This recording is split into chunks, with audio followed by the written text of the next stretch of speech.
नमस्कार। मानव सभ्यता और शेष प्राणी नाम के इस चैनल पर आप सभी का मैं स्वागत करता हूं।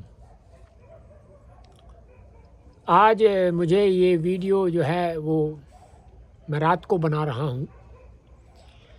इसलिए बना रहा हूं कि जो दिवस अर्थात दिन है उसमें कुछ व्यस्तता रहती है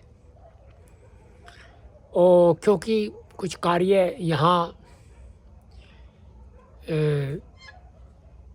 होता है तो उस कार्य को करने के लिए समय चाहिए। समय के कारण व्यस्तता होती है। तो आज एक भाई ने एक कमेंट किया था और उन्होंने कमेंट में जो है एक बहुत लंबा कमेंट किया और कमेंट किया कि उन्होंने ये बताया कि जो है ये सब प्रमाणित हो चुका है, अंग्रेज़ों ने जो बताया वो ठीक था। अर्थात अंग्रेज़ों ने जो बताया वो ठीक था। मैं नहीं जानता कि वे अंग्रेज़ों को किस प्रकार से प्रामाणिक व्यक्ति मानते हैं। हाँ, मैं इतना अवश्य जानता हूँ कि आगे मैं एक जो भौतिक जगत है और उस भौतिक जगत में कुछ नियम कार्य करते हैं, उसके ऊपर एक श्रेणी का निर्माण करूँगा कुछ, और वो जो है मेरा उनसे आग्रह है कि वो उस श्रेणी को देखें और देख करके वो अपने उसके ऊपर विचार प्रस्तुत करें। मुझे स्मरण आता है कि रामधारी सिंह दिनकर नाम के एक बहुत विख्यात और क्रांतिकारी कवि हुए हैं। उन्होंने एक बात एक अपना जो है वो कवि थे, तो उन्होंने एक कविता में कहा है, भरा नहीं है जो भावों से, बहती जिसमें रसधार नहीं, वह नर नहीं निरा पत्थर है, जिसमें स्वदेश का प्यार नहीं। मैंने स्वदेश क्यों बोला कि मुझे अपने देश के इतिहास पर गर्व है,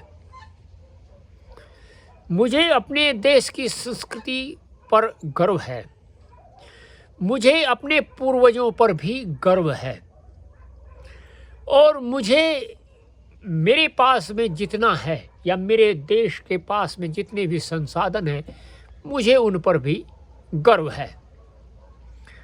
अर्थात मैं अपने देश के सभी प्राणी, चाहे वो किसी भी वर्ग का क्यों न हो, जीव हो, जंतु हो, पक्षी हो, सरीसृप, सब के ऊपर मैं गर्व करता हूँ, गर्व अनुभव करता हूँ।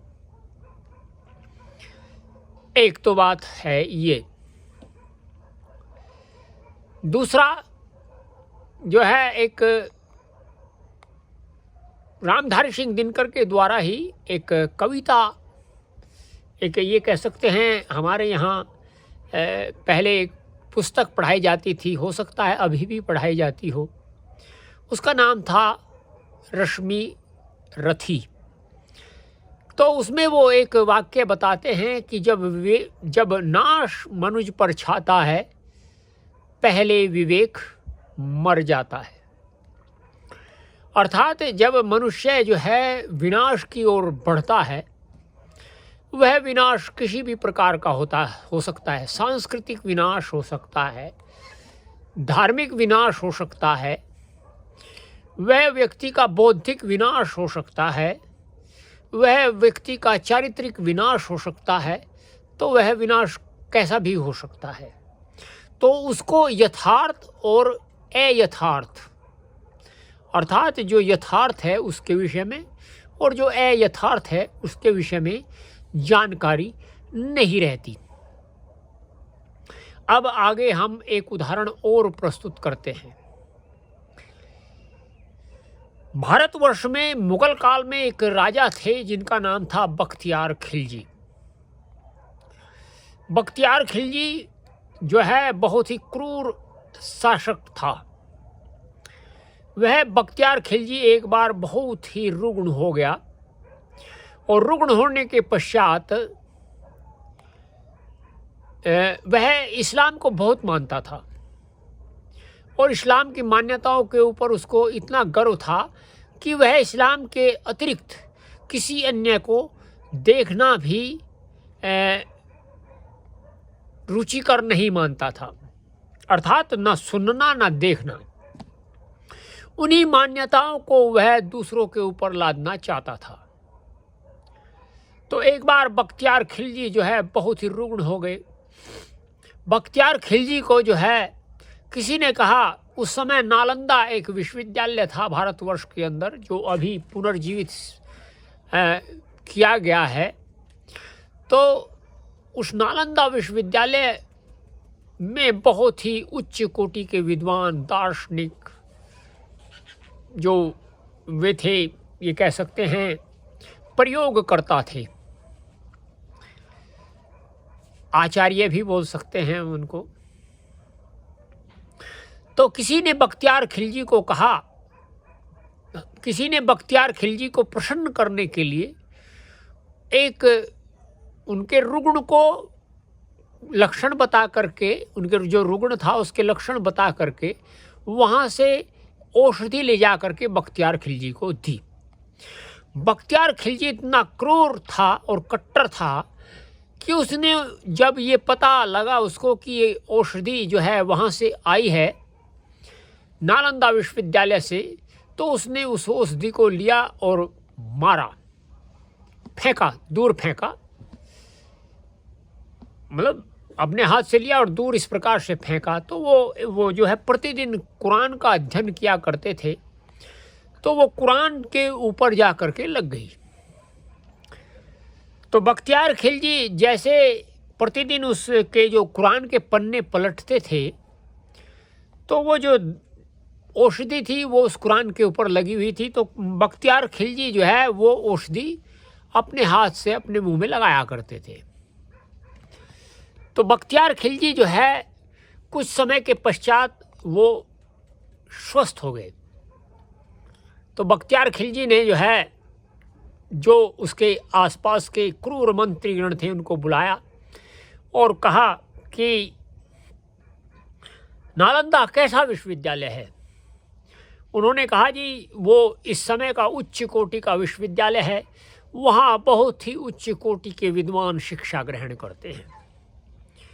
तो उसने कहा कि यदि इस प्रकार का उच्च कोटि का विश्वविद्यालय है, तो जब तक इस प्रकार का विश्वविद्यालय भारतवर्ष के अंदर रहेगा, तो ये इस कुरान की जो दुंदुभी हम बजाना चाहते हैं वह दुंदुभी नहीं बजेगी।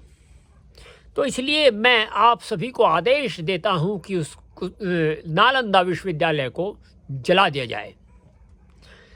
तो उन्होंने उस नालंदा विश्वविद्यालय को जला दिया।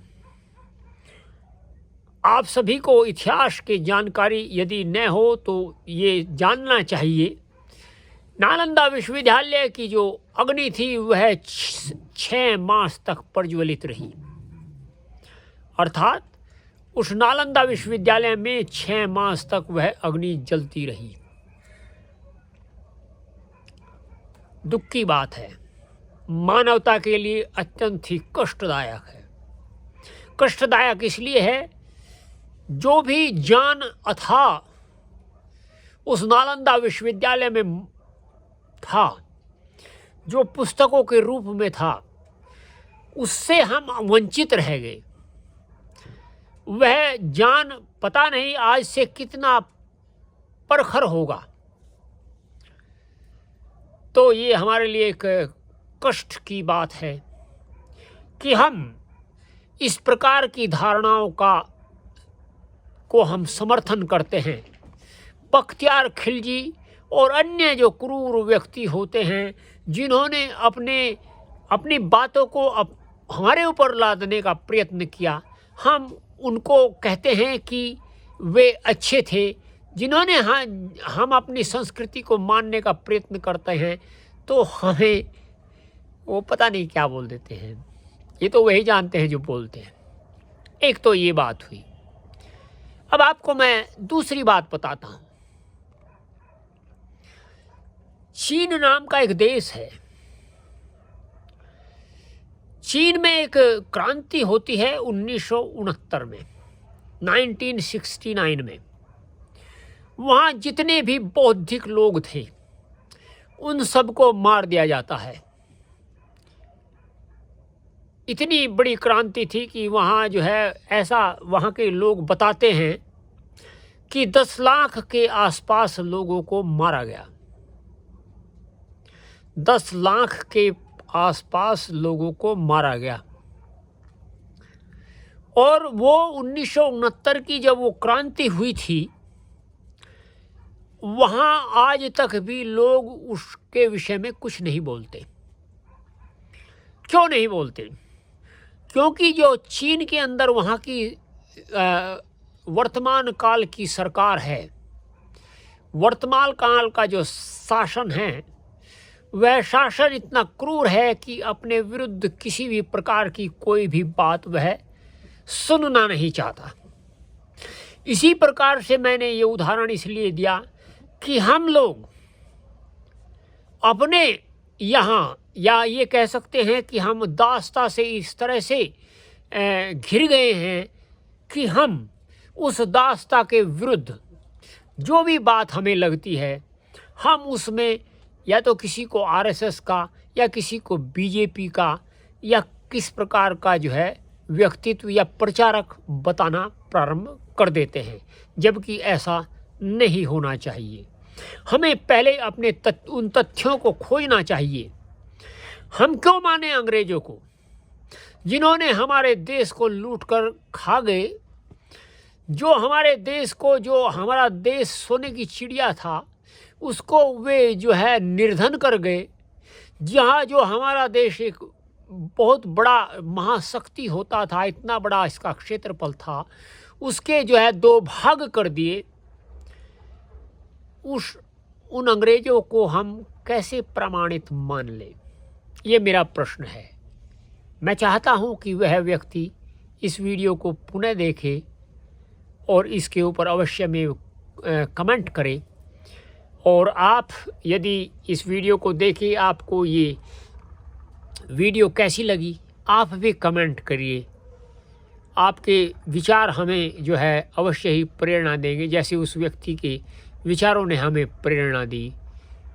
आज इतना ही।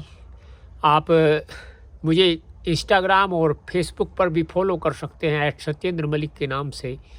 और मानव सभ्यता और शेष प्राणी ये चैनल को आप सब्सक्राइब करिए।